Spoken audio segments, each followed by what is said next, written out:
Hey, how you doing? It's your boy BrogiNaric, back again with another movie review. And in this video, I'm going to be talking about the new Nick Cage movie, The Unbearable Weight of Massive Talent, which recently came out in theaters. I did see this in the theaters, and this will be a non-spoiler review.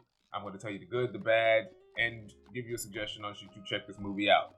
Now, Nick Cage, superstar, one of the big movie stars currently in the business, but he's, as you know, has over the years done a lot of sort of C-level, even D-level-ish sort of movies, and just non-stop, just always working. Because if you don't know, he has some, I think it's like divorces, and he's also got a lot of bad spending habits and stuff. So he's trying to make money to, get out of debt and all that. And this movie, The Unbearable Weight of Massive Talent, is like a meta retelling of this guy's current life. And in it, Nicolas Cage plays himself, Nicolas Cage, as this, big actor who's still trying to, he's not on the top level like he used to be, and he's still chasing another new role, but he's also, in the pursuit of doing that, is having struggles with his family life, particularly his divorced wife and his young teenage daughter. So he's trying to get back on top in Hollywood, and it's not going so well, but he gets this offer to go to this rich guy's party, and he ultimately decides to go to it. And while he's in Spain, he meets this rich guy. They start to become friends. As things are starting to go well and he's getting to know this rich guy, he gets blindsided by these two CIA agents who tells him that, hey, we need your help because the guy that you're currently being employed by is this international arms dealer, and we need you to get some information on it so we can prove that he's committed this recent crime. And that's where it gets even wackier, and Nick Cage has to determine whether this guy that he thinks he could be friends with is actually this horrible guy that the people are telling him. And all type of crazy hijinks happens.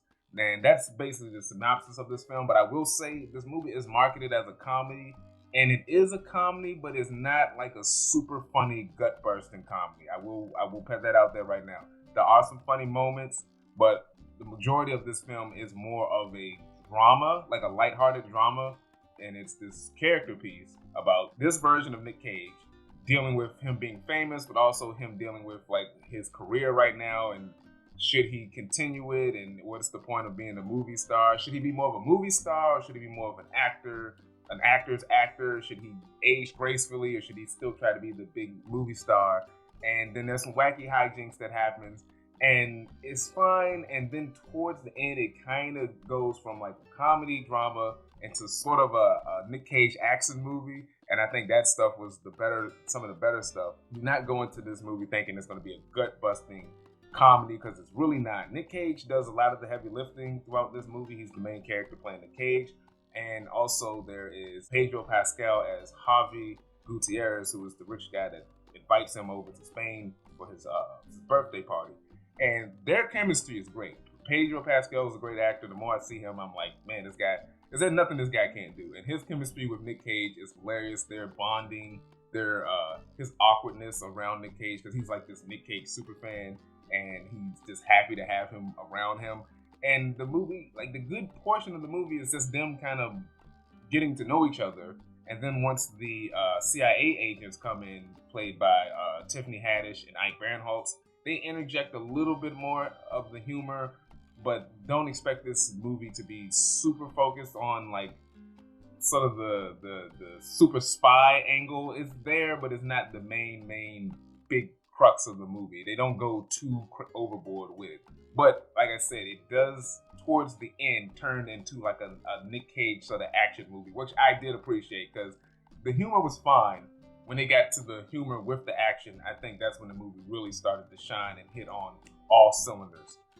Another character that's in the movie is Nick Cage's manager, who's played by Neil Patrick Harris, who's not in the movie that much. He's almost sort of a cameo, but he does fine in his role. There's also the character of Lucas Gutierrez, who is Pedro's cousin in the movie, played by a Spanish actor named Paco Leon, who I was not familiar with. He looks like Riz Ahmed. He looks like Riz Ahmed. It's kind of crazy, but he's really good. I hope to see him in more movies. He's kind of the main antagonist, I guess. In a way, he's the main antagonist, but like I said, the main focus of the film is Nick Cage trying to realize that this guy that he's gotten close with is this horrible person. And there's some other stuff I don't want to get into, but there's a big sort of crime thing that's involved. The humor is R-rated, but like it's not too raunchy, it's not too gory, it's not too. There's some moments where it's trying to, use the R rating to its advantage, and other times where it's like they're just saying a lot of curse words just to remind you that it's R-rated. There is some good moments, the dramatic moments with Nick Cage, where he has these visions of himself in like a younger version of himself, who's like his ego that's talking to him, almost like the devil on his shoulder. Some of that stuff was actually pretty funny. And Pedro Pascal has some of his moments with not just Nick Cage, but like the moments with like his cousin, the staff, which are fine. And the moments between Tiffany Haddish and Ike Barinholtz are great. I actually like them a lot. They're not in the movie that much. And Tiffany Haddish is actually kind of the straight man in the movie. She's playing a CIA agent. I thought she did very well as the CIA agent. And Ike, bouncing off Ike Barinholtz, who's more of the hothead, he's the one who's just like, I don't know why we're using Nick Cage as a secret agent. This is fucking stupid. And those moments were pretty funny. And the ending, I don't want to spoil the ending, but the ending does kind of, as I said, this is a very meta movie about Nick Cage. Like the movie, there's literally moments in the movie where, should I even say that? Okay, so they're talking about different movies that they like, and the way the movie that they're describing that they like is essentially the movie that they're making. And then, like as I said, towards the end, it turns into like this big crazy sort of Nick Cage action plot. But you don't need to see any previous Nick Cage movies that much. They do make some references to certain Nick Cage movies, mostly the main ones you would recognize. And that stuff was good too. This was the director Tom Gormican's second movie, and I thought he did a good job. The action scenes I thought were shot very well.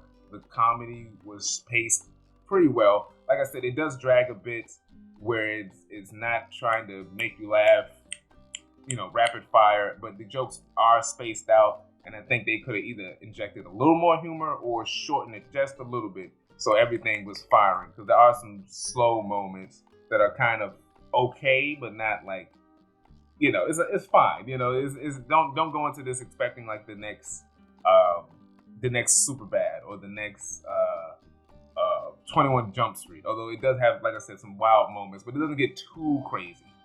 Not too crazy. There are some clever moments that are funny that are involved Nick Cage as an actor. Some sort of, I would say, Mission Impossible-esque type stuff, but it's still grounded. Like they don't go too overboard, And I appreciate that. But it's a solid film. I think it's worth checking out, especially if you're a Nick Cage fan. If you're a fan of dramatic comedies, I think it's worth checking out. But I don't think it's anything you have to rush out to see in theaters. I will say when I saw this in theaters, it was like 7 people, so I don't know how much money this movie is going to make. But this, I think, will definitely do better on like streaming or downloading it. So those are my initial thoughts on The Unbearable Weight of Massive Talent. If I was to give this movie a grade, my grade would be a B- or a 7 out of 10. Solid movie, not terrible, good, very good movie, and very entertaining, worth watching. Like I said, Nick Cage is a draw. He is a talent, and he's the main crux of this movie. He kills it, and him and Pedro Pascal once again are fucking great together. And it's a solid film. So that's my quick review of The Unbearable Weight of Massive Talent. Let me know what you thought about the movie in the comments. Don't forget to like this video, share it, and subscribe to the channel. We're still growing and we can use your help. So thanks for doing so. And stay tuned for more videos. Peace.